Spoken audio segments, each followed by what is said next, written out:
يا دلال ديري بالك على الأولاد يا دلال. دلال ديري بالك على الأولاد.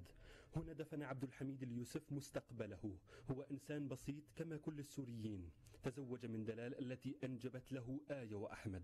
حلم يوما بأن يكون له عائلة فكانت، بذل كل ما بوسعه لتكبر العائلة.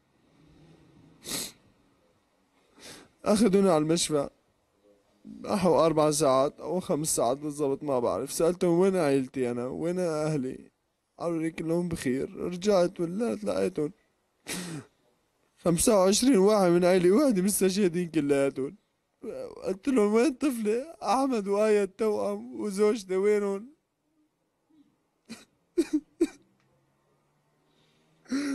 جابوا لي إياهم لعند مستشهدين.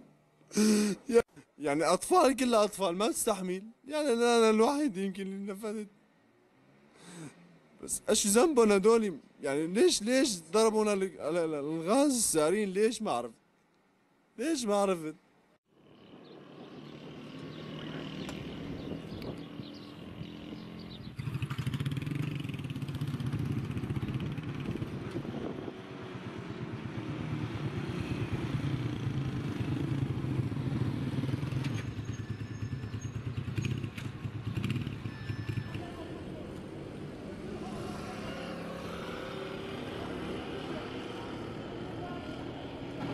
هون عم ناخذ عينات من مركز ضربة الكيماوي امبارحة يوم 3/4/2017. عم ناخذ عينات مشان نوثقها. اخذنا عينات من زفت مكان، زائد عينات من الصاروخ المتفجر، وعينات نباتية وعينات حيوانية، مشان اذا اجت لجان دولية تجي تكشف. وعدونا انه رح تجي لجان دولية متحدة تجي تكشف على الواقع. وعلى كل حال لحد الان في تسرب غاز من الحفرة.